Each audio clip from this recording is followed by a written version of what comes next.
Hello guys and I hope you all are well. तो आज के इस चैप्टर में हम बात करेंगे लाइफ प्रोसेस के बारे में।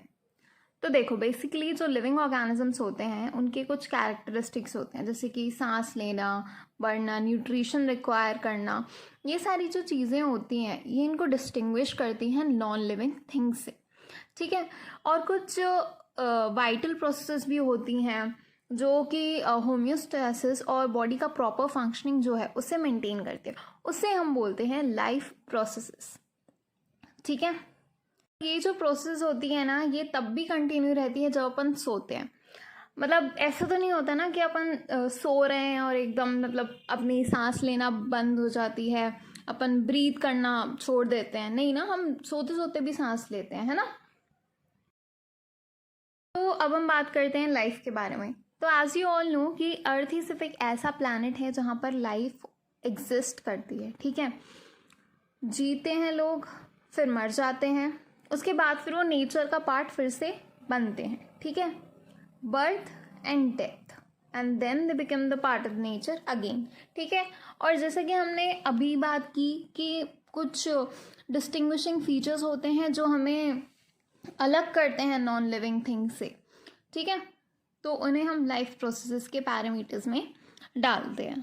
अब यहाँ पर देखो इस डायग्राम में इसमें दिए हुए हैं कैरेक्टरिस्टिक्स ऑफ लिविंग थिंग्स। पहला है कि लिविंग थिंग्स जो हैं वो सेल्स से बने होते हैं, रिस्पॉन्ड टू द एनवायरनमेंट। जैसे कि अपन लोगों को कभी भी कोई एक्सटर्नल चीज़ अगर हिट भी करती है तो अपन जल्दी से हाथ हटा लेते हैं, अपना जो भी रिस्पॉन्स आता है, ठीक है। तो वो होता है रिस्पॉन्स टू द एनवायरनमेंट, ठीक है। नेक्स्ट है ग्रो एंड डेवलप। हमारी हाइट तो बढ़ती ही रहती है ना, लेकिन एक सर्टेन एज के बाद जाके वो रुक भी जाती है, ठीक है। नेक्स्ट है obtain and uses energy and the last one is the reproduction, ठीक है। और इनकी जो है डिफरेंट लेवल ऑफ ऑर्गेनाइजेशन होती है, जैसे कि सेल, टिश्यू, ऑर्गन्स और ऑर्गन सिस्टम, राइट। अब हम बात करेंगे अबाउट द लाइफ प्रोसेस। तो जो मेंटेनेंस है लिविंग ऑर्गेनिज्म का वो बहुत ही ज़्यादा एसेंशियल है जब वो मूव कर रहे हैं, वॉक कर रहे हैं या फिर रेस्टिंग स्टेट में है, राइट। जैसे कि मैंने आपको अभी बताया था कि जब हम सोते हैं तो हम सांस लेना तो बंद नहीं कर देते, या हमारा जो हार्ट है वो पंप करना तो बंद नहीं कर देता, राइट। तो इन्हीं सभी प्रोसेस को जो ये सारे फंक्शंस परफॉर्म करती है और मेंटेन करती है हमारी लाइफ को, इसे हम बोलते हैं लाइफ प्रोसेसेस। अब ये कौन सी प्रोसेस हो सकती हैं, जैसे कि nutrition, respiration, circulation, blood circulation, right, excretions. ये जो है एग्जाम्पल्स हैं कुछ एसेंशियल लाइफ प्रोसेस के। अब जो यूनिसेलर ऑर्गेनिजम्स होते हैं जैसे कि बैक्टीरिया, और वो क्या होते हैं, सिंगल सेल्ड होते हैं। तो उनमें उनका जो सिंगल सेल होता है वही सारे फंक्शंस जो है वो परफॉर्म करता है, ठीक है। अब दूसरे साइड पे जो मल्टी सेलर ऑर्गेनिजम्स होते हैं वो वेल डेवलप्ड होते हैं, उनके पास सिस्टम होता है एक प्रॉपर, ठीक है। जैसे कि अपन ह्यूमन बीइंग है, अपने पास एक प्रॉपर सिस्टम है, राइट। तो वही जो उनका प्रॉपर सिस्टम होता है वही कैरी आउट करता है इन प्रोसेसेस को। एक बार इस डायग्राम में भी देख लो कौन सी प्रोसेस होती हैं। Transportation, respiration, excretion, reproduction, metabolism और न्यूट्रिशन, ये जो होती हैं लाइफ प्रोसेसेस होती हैं।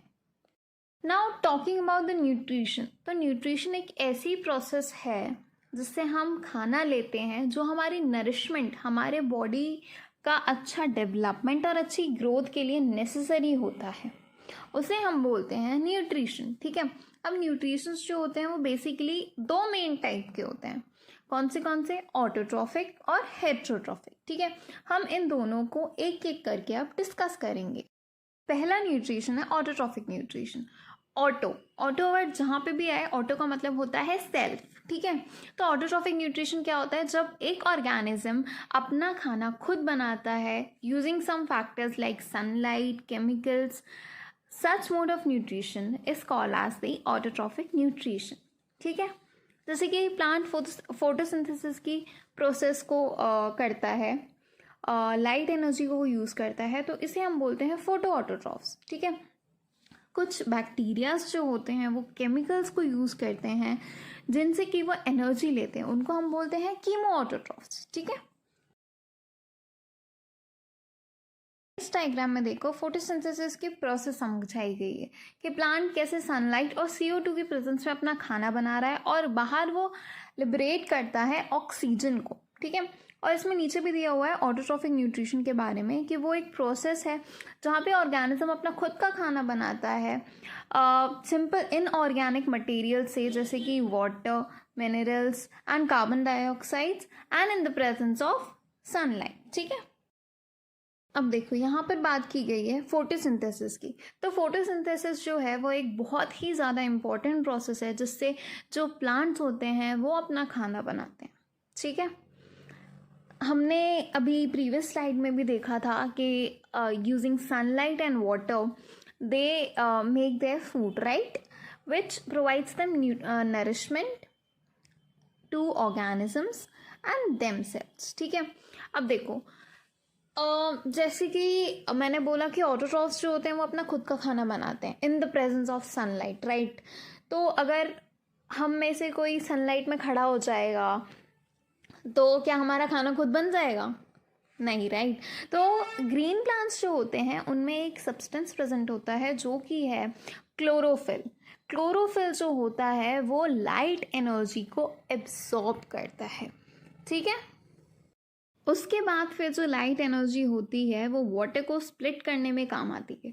वाटर का फॉर्मूला होता है H2O, तो वो उसको हाइड्रोजन और ऑक्सीजन में स्प्लिट कर देती है, ठीक है। फिर जो हाइड्रोजन जो होता है वो अपन यूज़ करते हैं to reduce carbon dioxide and which further forms the carbohydrates, typically the glucose which is very essential, ठीक है। क्लोरोफिल जो होता है बहुत एसेंशियल होता है फोटोसिंथेसिस के लिए, जैसे कि हमने देखा। और स्टोमेटा जो होता है वो फैसिलिटेट करता है कार्बन डाइऑक्साइड का इनटेक। अभी हम डिस्कस करेंगे स्टोमेटा क्या होता है, ठीक है। तो जो ओवरऑल रिएक्शन होता है फोटोसिंथेसिस का वो क्या बनता है, 6CO2 plus 6H2O which gives C6H12O6 which is glucose plus 6O2 molecules, okay। हाँ, तो मैं बात कर रही थी स्टोमेटा के बारे में। तो इस फिगर में देखो स्टोमेटा बेसिकली पोर्स होते हैं जो गैसेस के एक्सचेंज में हेल्प करते हैं। और ये जो होते हैं वो मोस्टली अंडर साइड जो होता है ना लीफ का, वहाँ पे मतलब ज़्यादातर मिलते हैं, ठीक है। तो जो स्टोमेटा होता है वो गार्ड होता है बाय गार्ड सेल्स, ठीक है, विच controls the opening and closing of the stomata of the pores, ठीक है। तो वाटर कंटेंट जो है गार्ड सेल्स का is responsible for their function, ठीक है। अब देखो इसमें क्या होता है, जैसे कि जब अपन पौधे को पानी देते हैं, ठीक है, और तब तो जो उसकी गार्ड सेल्स हैं वो ओपन कर देते हैं, ठीक है। लेकिन कभी कभार देखा होगा कि अपन बहुत ज़्यादा एक्सेस पानी डाल देते हैं, ठीक है, तो वो इतना तो एब्जॉर्ब नहीं कर पाएगा। तो जब क्या होता है उसके जो गार्ड सेल्स हैं ना वो क्लोज हो जाते हैं, okay. Next I will be talking about the saprophytic nutrition. तो सैप्रोफाइटिक न्यूट्रिशन क्या होता है, कुछ ऑर्गेनिजम्स जो होते हैं ना वो dead and decaying organic matters पे ग्रो करते हैं। जैसे कि अपन ने कूड़ा फेंक दिया साइड में, गीला कचरा फेंक दिया, ठीक है, और अपन ने बहुत दिनों तक उस पर ध्यान नहीं दिया, बहुत दिनों तक उस जगह की सफाई नहीं की, तो आपको दिखेगा कुछ ग्रो होता हुआ, उसको हम बोलते हैं फंगाई, क्योंकि ये डेड और डिकेइंग मैटर जो है उस पर ग्रो करता है, ठीक है। जैसे कि अब मैं अगर एग्जाम्पल की बात करूँ तो फंगाई जो हैं वो बहुत ही अच्छा एग्जाम्पल है। ये जो होता है ना मॉइस्ट एरिया जो होता है ना वहाँ पे ज़्यादा ग्रो करता है। इसलिए हमने देखा होगा हमारे घर में भी कभी कभार जैसे दरवाजे हो गए, हमने अगर बहुत दिनों तक क्लीनिंग नहीं की है तो बारिश का टाइम जब होता है, बारिश का टाइम क्या होता है, इन्हें मॉइस्चर जो है वो अराउंड द सराउंडिंग से मिल जाता है, ठीक है। तो बारिश के टाइम पे ये लोग ज़्यादा ग्रो करते हैं, okay. Now we will be talking about the parasitic nutrition. तो कुछ ऑर्गेनिजम्स जो होते हैं वो दूसरे ऑर्गेनिजम्स पे ग्रो करते हैं, दूसरे ऑर्गेनिज्म के खाने पे ग्रो करते हैं और उनको हार्म पहुंचाते हैं वो, ठीक है। जैसे कि वॉर्म इन्फेक्शन आपने देखा होगा बच्चों में, पेट में कीड़े हो जाते हैं, राइट। तो वो क्यों होते हैं कि उन्होंने कोई कंटामिनेटेड वाटर, कंटामिनेटेड फूड जब खाया होता है तो वो ज़्यादा प्रोन होते हैं इन्फेक्शन से, तो उनके पेट में जो है वो कीड़े हो जाते हैं, ठीक है। तो यही होते हैं पैरासाइटिक इन्फेक्शन, ठीक है। वो उन्हीं का खाना खाते हैं, फिर उन्हीं के पेट में बढ़ते रहते हैं और ग्रो करते हैं, ठीक है। तो जो पैरासाइट होते हैं, जैसे कि मैंने अभी बताया, यहाँ पर भी लिखा हुआ है, दे लिव्स ऑन द बॉडी और in the body of the host organisms and derive their nutrition from them. जब आप खाना खाओगे वो भी खाना खाएंगे, ठीक है। Now I will be talking about the nutrition in amoeba. तो अमीबा जो होते हैं वो basically holozoic mode of nutrition follow करते हैं, ठीक है। ये जो होते हैं फूड पार्टिकल्स को इनगल्फ करते हैं। इनके पास सूडोपोडिया होते हैं। सूडो मतलब फॉल्स, पोडिया मीन्स फीड, ठीक है। तो इस प्रोसेस को क्या बोलते हैं? फैगोसाइटोसिस, ठीक है। जो फूड ये लोग निगलते हैं वो फूड वैक्यूल में जो है वो ट्रैप हो जाता है, ठीक है।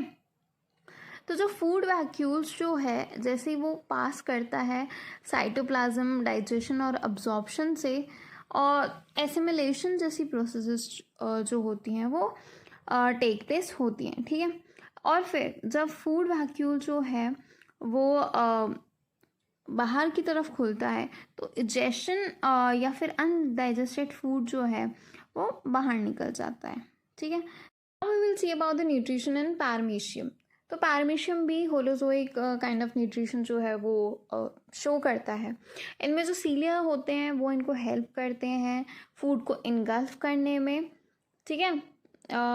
जो फूड वैक्यूल जो है वो क्रिएट होता है और जिसमें फूड जो है वो ट्रैप हो जाता है, फिर वो साइटोप्लाज्म के थ्रू मूव करता है और इस प्रोसेस को हम बोलते हैं साइक्लोसिस।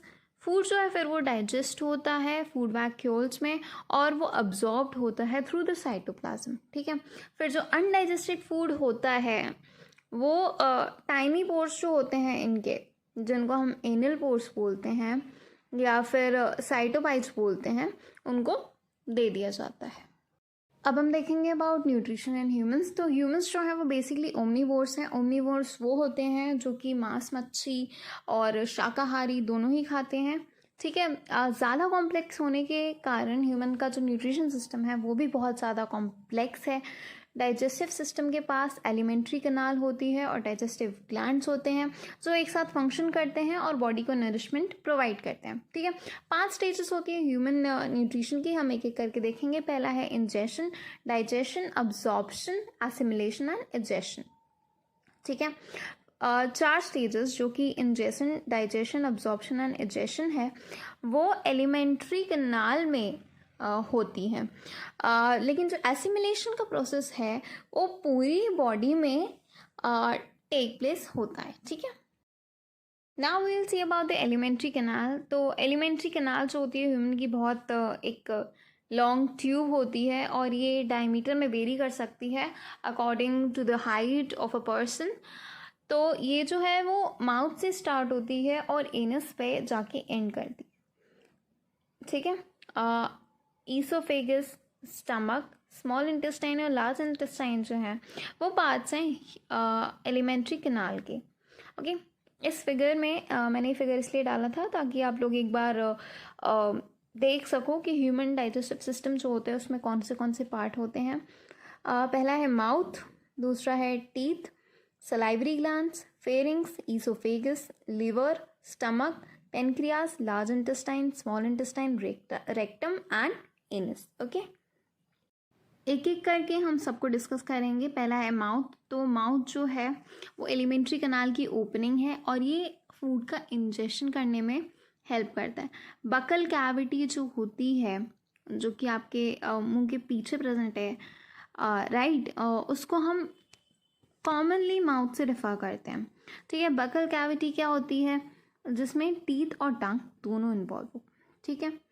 तो टीथ्स का जो सेट होता है वो हमें मैस्टिकेशन मतलब हमारा जो खाना है उसको चबाने में हेल्प करता है, ठीक है। और टंग क्या होती है?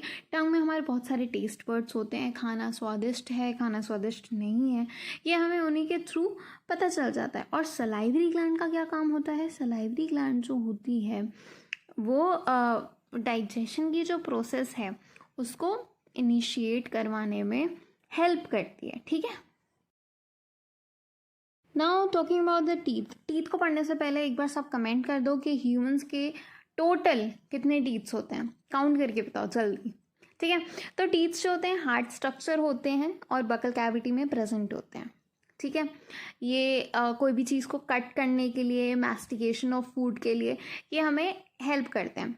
ठीक है, तो कौन से 4 टाइप्स के सेक्शन होते हैं हमारे? Enamel, dentine, cement and dental pulp. तो एनामल जो होता है वो आउटर मोस्ट कवरिंग होती है, आउटर मोस्ट शाइनी और हाईली मिनरलाइज्ड होती है और एक हार्डेस्ट पार्ट है ह्यूमन बॉडी का। जो डेंटाइन होती है वो बल्क ऑफ टूथ को फॉर्म करने में हेल्प करता है और 70% इनऑर्गेनिक सॉल्ट्स वो कंटेन करता है। नेक्स्ट जो सीमेंट है वो क्या बोलते हैं, लाइनिंग ऑफ टूथ पे प्रेजेंट होती है और बोनी सॉकेट पे भी वो प्रेजेंट होती है। डायग्राम से समझो, ये देख रहे हो जो फर्स्ट लेबल है वो है एनामल, सेकेंड लेबल देखो उसके नीचे है डेंटाइन, थर्ड वाला है पल्प चेम्बर, फोर्थ है गम, फिफ्थ है रूट कैनाल, सिक्स्थ है supporting ligament and seventh are the nerves and vessels जो कि सेंसेशंस कैरी करती हैं, और लास्ट है रूट एंड ओपनिंग। ठीक है, 4 टाइप के टीथ्स होते हैं ह्यूमंस के, incisors, canine, molar and premolar. आगे के जो दांत होते हैं ना तुम लोगों के, वो बोलते हैं इंसीजर्स। केनाइन मतलब थोड़े से जो शार्प होते हैं ना, उनको अपन कैनाइंस बोलते हैं। ठीक है, कैनाइंस जो होते हैं जो बेसिकली कार्निवोर्स होते हैं और मांस मच्छी खाते हैं, उनको मतलब ज़्यादा हेल्प करता है। ठीक है, कैनाइंस के पीछे हमारे होते हैं मोलार और लास्ट में जाके हमारे होते हैं प्री मोलार्स। उसके बाद भी कुछ लोगों के जो है विजडम टूथ आते हैं, राइट। विजडम टूथ हमारे पूर्वजों के लिए बेनिफिशियल थे लेकिन हमारे लिए उतने बेनिफिशियल नहीं है। ओके, अब देखो अगर मैं बात करूं ईसोफेगस की, तो ईसोफेगस एक मस्कुलर ट्यूब है, अबाउट 25 सेंटीमीटर जो होती है लॉन्ग होती है, और इसका फंक्शन जो होता है वो फूड और फ्लूइड को ट्रांसफ़र करना होता है जब हम उन्हें स्वॉलो करते हैं। ठीक है, food is push down by peristaltic movement. Peristaltic movement देखो, जैसे तुम लोग कुछ खाना खाते हो, ठीक है, तो इसको निगलते हो तो तुमने अपने गले में देखा होगा एक मूवमेंट होती है, राइट, तो उसी को हम बोलते हैं पेरिस्टाल्टिक मूवमेंट। ठीक है, तो जो सॉलिड फूड होता है ना वो ईसोफेगस के थ्रू ही पास होता है हमेशा। Next we will be talking about the stomach. तो एक बार फिगर देख लो, ऐसा कुछ फिगर होता है अपनी स्टमक का। जो स्टमक है वो बेसिकली एक बैग लाइक स्ट्रक्चर है जो कि ईसोफेगस से खाना रिसीव करता है और ओपन करता है स्मॉल इंटेस्टाइन में। ठीक है, जो इनर लाइनिंग होती है स्टमक की वो म्यूकस सिक्रीट करती है हाइड्रोक्लोरिक एसिड, जो कि हमारा फूड जो है उसको निगलने में हेल्प करता है और डाइजेस्टिव जूसेस भी जो है वो सिक्रीट करती है। ठीक है, फूड जो होता है is churned into semi solid masses in the stomach and this process called as chyme. ठीक है, एंजाइम्स जो भी प्रेजेंट होते हैं गैस्ट्रिक जूसेस में वो फूड के ब्रेक डाउन में हेल्प करते हैं। ठीक है, हाइड्रोक्लोरिक एसिड का क्या काम होता है? हाइड्रोक्लोरिक एसिड जो होता है वो पार्शियली ये काम करता है कि वो डाइजेशन ऑफ प्रोटीन में हेल्प करता है। ऑल्सो जो हार्मफुल बैक्टीरियाज होते हैं जो हमारी स्टमक को हार्म कर सकते हैं वो उनको मारने में भी हेल्प करता है। Next is about the small intestine. Small intestine जो है 20 फीट लॉन्ग होती है ह्यूमंस में और एक लॉन्गेस्ट पार्ट है एलिमेंट्री कैनाल का। इसके कुछ रीजन्स होते हैं जैसे कि duodenum, jejunum and ileum. Duodenum जो है स्टमक को फॉलो करता है, जेजुनम जो है वो मिडिल पार्ट होता है और इलियम जो है वो लेटर रीजन होता है जो कि फर्दर कंटिन्यू करता है लार्ज इंटेस्टाइन से। ठीक है, तो जो इंटरनल सरफेस होती है स्मॉल इंटेस्टाइन की वो फिंगर लाइक प्रोजेक्शंस में फोल्डेड होती है, इसको हम बोलते हैं विलाई। ठीक है, जो कॉमन पेनक्रियाटिक डक्ट होती है पेनक्रियास से और लीवर से वो ओपन करती है ड्यूडेनम में। बहुत सारे केमिकल डाइजेशंस जो है और अब्जॉर्प्शंस जो भी है वो स्मॉल इंटेस्टाइन में टेक प्लेस होते हैं। ठीक है, next we will talk about large intestine. इसका सिर्फ नाम ही है लार्ज इंटेस्टाइन, बाकी इतनी लंबी भी नहीं है as compare to the small intestine. तो ये जो होती है 5 फीट लॉन्ग होती है। 2 मेन रीजन्स होते हैं इसके, कोलन और रेक्टम।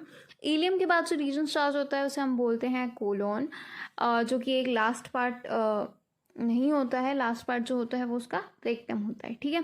कोलोन जो होता है उसका 3 रीजन्स होते हैं, ascending colon, transverse colon and descending colon. अभी अगर फिगर होगा तो मैं आपको फिगर भी दिखाऊंगी, ठीक है। और असेंडिंग कोलोन के बेस पे एक small finger like outgrowth present होती है, उसे हम बोलते हैं अपेंडिक्स, ठीक है।